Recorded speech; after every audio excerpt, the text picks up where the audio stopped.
After the hustle and bustle of the Taiwan International Orchid Festival, I jumped on a high-speed rail and headed south to Kaohsiung City, where I transferred to a bus to continue my journey. It was time for me to enjoy the peace and quiet of Kenting National Park. Located at the southern end of Taiwan, it's known both as the country's tropical playground as well as a destination famed for its natural beauty. Because it's surrounded by water on three sides, Kenting National Park actually takes in coral reefs and windswept sand dunes as well as forests and mountains, and it's the Pacific Ocean towards the east that's tickled my fancy. The view here is spectacular. Nearby is Manjiao Township, known by the locals as Gang Khao, or harbour. Now, the great thing about this place is they love their surf, and if you feel the urge, you can hire a board for just 500 NT, which is about 15 bucks all day. Bargain.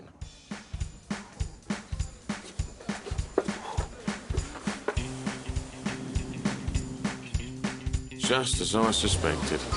Travelling halfway around the world has not improved my technique at all. But everyone out there assured me my form slump was probably because of my rented board and jet lag. Yeah, right. Well, after I got that out of my system, it was back down the coast to Sail Rock. Only the main road separates the town from the waters of the Bashi Channel, where the coral and marine life is a magnet for divers and snorkelers. Towards the eastern end of town, just off the beach, is Sail Rock. Since the early 70s, the locals have been calling it Richard Nixon's Head. And yep, if you look for long enough, you do start to make out the telltale nose and hairdo of the late American president.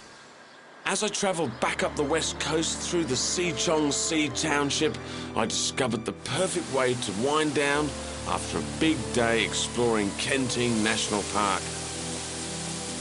This is the Sichong Sea Hot Spring. Well, actually, the water is piped in from the nearby hot spring to this fantastic complex behind the South Formosa Hotel.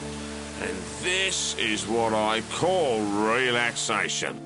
Now, I've only been able to give you a tease on what's on offer here at Kenting National Park. But believe me, there is so much more to see. And if you want to find out, go to www.taiwan.net.tw and follow the links. Early in the show, we saw some amazing new orchids produced by hybridisation.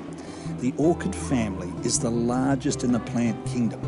As a result, there's plenty of genetic variation for breeders to work with in creating new hybrids. How does it work? This is a specialist nursery involved in the hybridisation of just one family of orchid. In other words, what they're trying to achieve is the creation of brand new forms. And the family, it's the Paphia petalums, better known as the slipper orchids. And aren't they beautiful?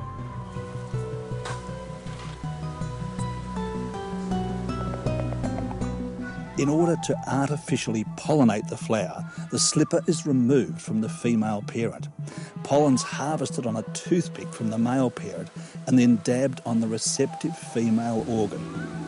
If everything goes to plan, 4 to 12 months later, the seed pod is ready to be opened up, and the quantity of fine seed is quite amazing. The fine dust-like seeds are planted into this agar jelly in a sterile jar. Now that's sealed and placed into this growing room. Here, the temperature, the light, the humidity, everything is controlled.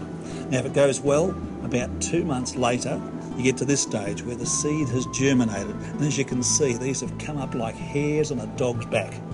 To prevent overcrowding, the babies are transplanted from the original flask to a new one, all accomplished under sterile laboratory conditions. Removing the baby plants from the flask is a destructive process as the glass has to be broken. The plants are then transferred into potting mix from the agar jelly. At this point, the plants are about 12 months old. Now this mix is quite amazing.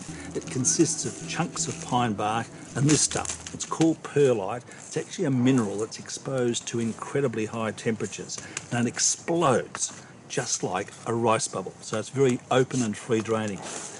Next, A small amount of controlled release fertiliser is put on each one, and then they're basically put out into the nursery to grow.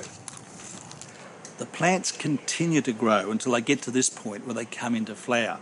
Now, all of these are being prepared for sale into a Taiwan florist shop. But in fact, the nursery supplies orchids in every form, from seed right through to flasked plants, little seedlings, as well as fully flowering plants like this, not only to the local market but also internationally. And in fact, Taiwan has forged an enviable reputation worldwide as a supplier of premium quality orchid plants. And when they look like this, it's not hard to see why they sell. Coming up next, Trevor's taking us to a particularly gorgeous bit of country, renowned for its natural beauty.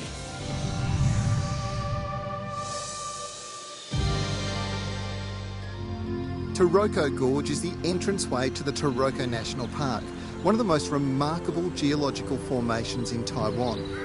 The gorge was carved out by the Liwu River, which has the most amazing azure blue water. And the name Taroko, well, it translates to magnificent and beautiful. And there's no better way to describe the landscape here, which is bordering the Pacific Ocean. Most of the mountains are made of marble, and you'll find it's been quarried and used right throughout Taiwan in hotels, airports, and even on pathways, as you'll find here. Now, the mountains here are quite famous. There's one that's actually made of jade as well, and people come from all around to have a look at them. Some of them exceed over 3,000 metres in height, and if you're coming for a hike, well, they give you a spectacular view right from the top. The Siang Di Temple is a classic example. Set high on the mountain, it's reached by climbing 3 flights of 70-step stairs. Now, the first stop is the Tianfeng 9-storey pagoda, and then there's the white-robed Guanyin, or Buddha, which watches out over some of the most spectacular scenery. Now, the full walk is about 50 minutes or so long, but the effort to do it is well worth it, because this is a truly amazing, peaceful place. The Buluawan Aboriginal village is located right in the heart of the Taroko National Park. This is home to the Truku people who have been here for well over 1,000 years. Their customs and traditions are amazing. This offers you the unique opportunity to stay in relative comfort in the village and experience all of these traditions. It's really quite an amazing place. It's surrounded by mountains that are as high as 3,000 metres, and, well, just over the edge there, 160 metres down, is the Liwu River, weaving its way through the canyon. The place is incredibly special. The wildlife is amazing, and it's full of these guys here, wild boars. Another stunning piece of scenery is known as the area or tunnel of 9 turns. Now, it's set between the amazing marble cliffs 100 metres above the beautiful Keelan River.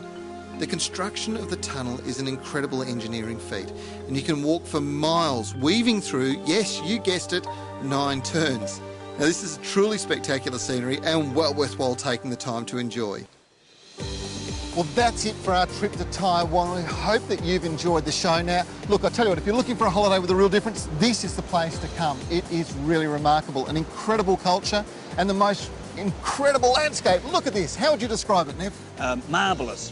Absolutely gorgeous. Gorgeous. Well, look, I'll tell you what, we won't leave you in suspense. If you want to find out more about Taiwan, all you have to do is visit their website. It is www.taiwan.net.tw, or you can download actual segments from today's show from our website, gurusexplore.tv. Now, next week we're off to Japan, and we're focusing on the Kyoto area. Now, this is home not only to Japanese culture, but also some of the most beautiful, small and intimate gardens on the planet, not to mention a couple of thousand spectacular temples. So, next week on the Gurus Explore, we'll look forward to seeing you then. See you then.